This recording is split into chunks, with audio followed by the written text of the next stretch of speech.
Want to get started making jewelry? Today we're going to learn how to make everybody's favorite earrings.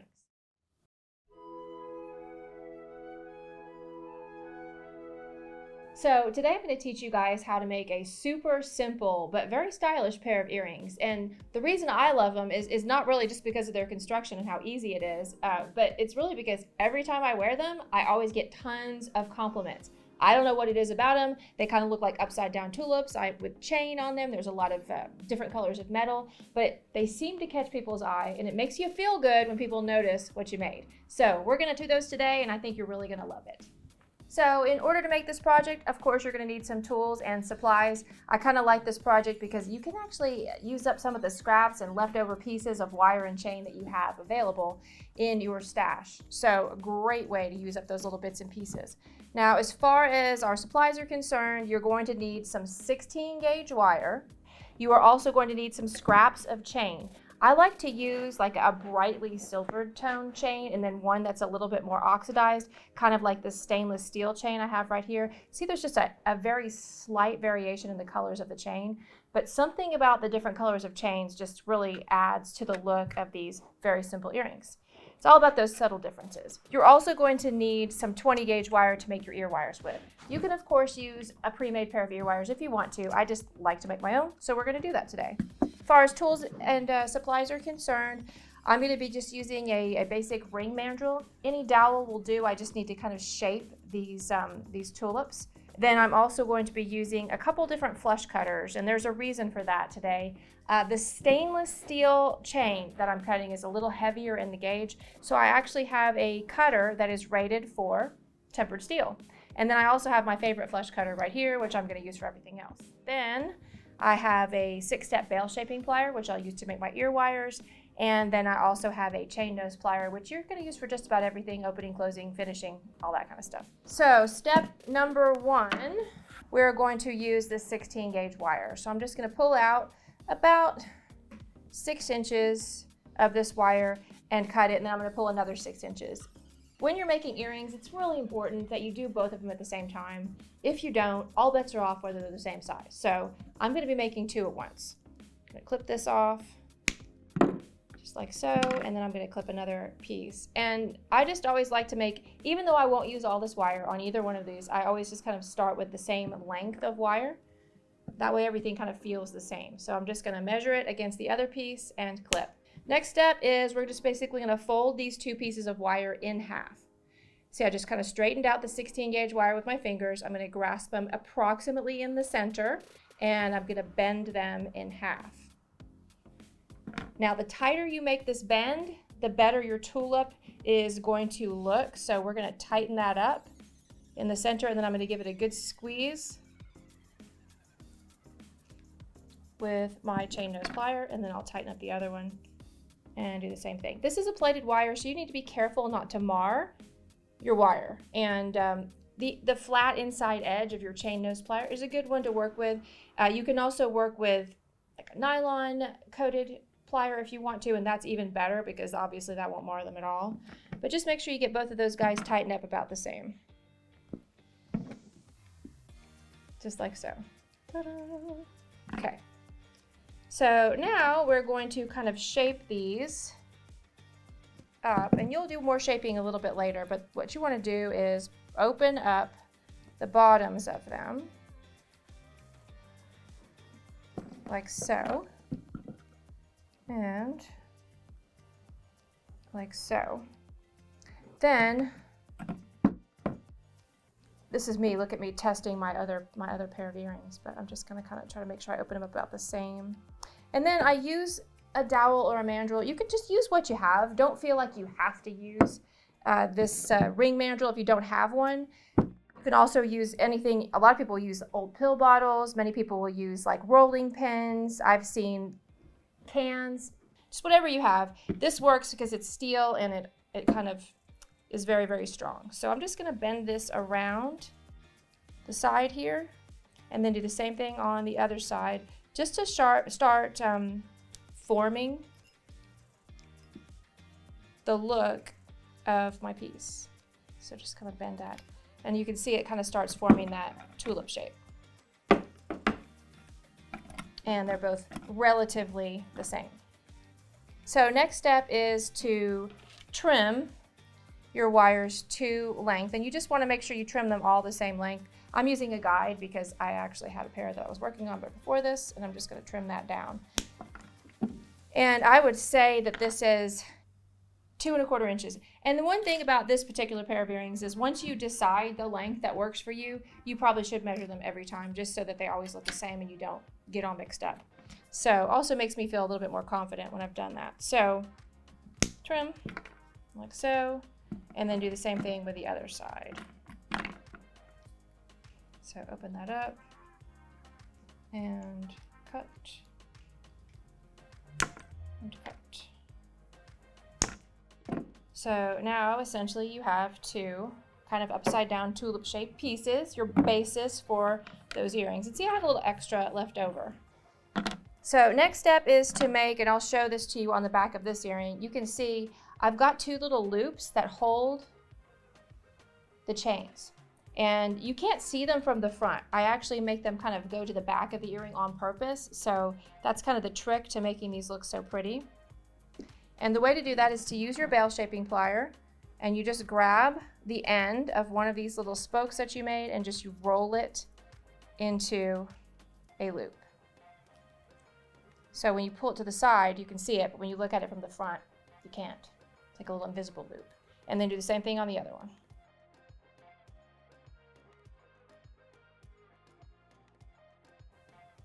And if you use a bail shaping plier like this, your loops will always be the exact same shape and size. So just fix that like so, fix that like so, and then see from the front, you don't see it. Then, because we measured it, you're going to do the same thing on the other one, and it's going to look exactly the same. So grab and pull and see, because I don't like to measure, but sometimes measuring is very necessary. And today it seems to be. All right, so we're going to do that. And then I always have a little bit of a crooked hand, so I'm just going to use my chain nose plier. Chain nose pliers are great for fixing up things like this, because see how I can grab that whole piece and make sure this is kind of in line with that. And so that's what those two pieces should look like.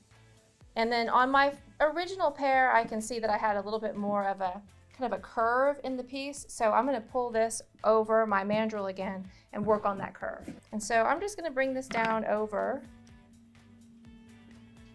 my mandrel and press down a little bit farther to get that curve up closer to the top. And then bend it around, and I'll open it back up after I'm done, but this will give it a nice smooth curve. And if you need to, you can actually get like a forming, like a nylon jaw plier or something like that to kind of help form it, but that's looking pretty good. So I'm just gonna kind of go with that. See how it kind of has more of a curve shape to it? And just kind of work it until you're happy with the way it looks. I'm a little happier there. Then I'm gonna do the same thing with this one. So push it down and then bend it all the way around. Because if you don't, you're going to start getting like little weird edges on your wire. And so this might seem like the hardest part of it, and it kind of is, but it's worth it. So you'll see I kind of bent it all the way in. That way my curves on my wire are all kind of smooth. And if you try to like butch it a little bit at a time, you'll get a bend where you don't want to, and that'll be really frustrating. So just kind of pull it back out and pull it back out, and then look at it next to the other one. And the other one, and then open it up a little bit, just until you're happy with the match. And it doesn't have to be exact, it doesn't have to be perfect. Remember, they're handmade earrings. So, see, very, very similar looking piece, maybe a little bit wider on that one, but you get the idea. I'm going to take my chain nose pliers and just flatten this little space out right here, just a little bit, and then press it in. And that's totally personal preference. So I'll do the same thing on this one. So see, because that you see how it kind of almost pushed the wire out a little bit when I grabbed it? Right there, watch, I'll show you guys. If you're watching really closely, there's a bend there, and when I press this, you see how it almost just kind of pushed out that little segment? And it just kind of changes the shape of it just ever so slightly. And that makes me a little bit happier. So, just like so. Ta-da! Now I'm happy. Okay. You always want to be happy with your earrings. Okay, now the next step is to cut your chain to length. And I've already done one. This could be the hardest part of the project, is actually cutting your chain to length. Don't try to count the lengths. That is the absolute worst way to do it. It's so frustrating. Get one that you like the length of, and then after you like the look of the length, put it on a little piece of wire like so, and then put another piece of chain that's exactly the same, or that's a little bit longer on the other one, that's the same chain. Hold it like this, and then just trim off the excess. This will save you all kinds of headaches. Because counting lengths never works. I always count wrong. I think I have my finger on the right one, and you cut it, and then you make one shorter, and then you make the other one shorter, and it just, oh, it's terrible. So that way, I know I have the same length. I don't know how many lengths I have. I just know I have the same length.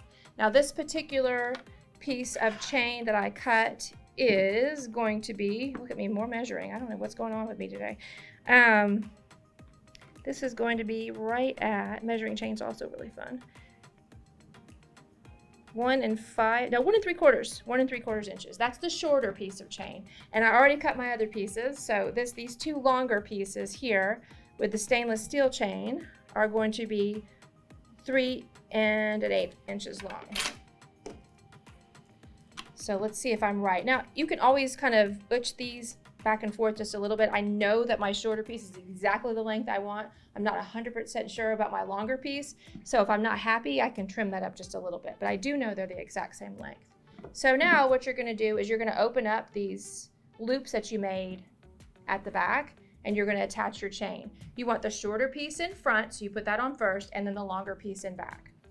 So I'm just gonna twist this open. Always do it this way, folks. This is an easy project, but there's mistakes that can be made. You never want to pull this open and then try to push it closed, because you'll totally destroy that beautiful circle you made, and it'll never go back right. And also you'll probably mar your wire. So what you want to do is grab it with a chain nose plier, twist it open, drop one of those chains on there, like so, and then drop the longer one right behind it. And then take it and twist it back closed. See how that worked? Then on this side, you're going to do the exact same thing.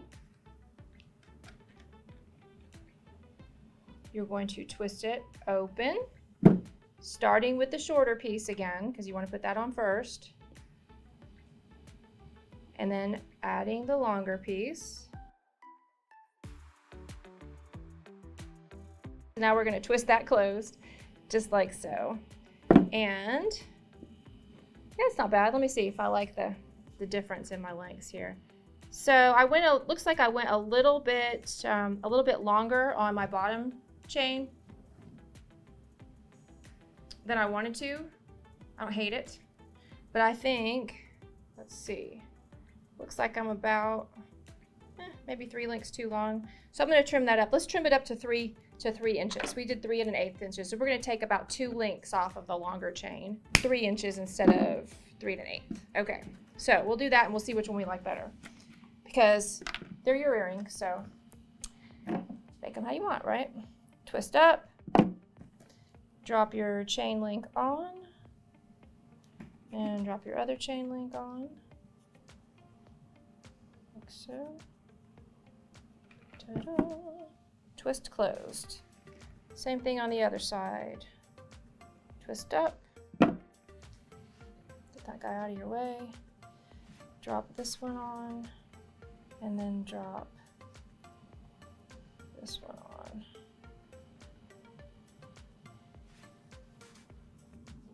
There we go. And twist it closed. So now, let's look at our 2 lengths here. There's one.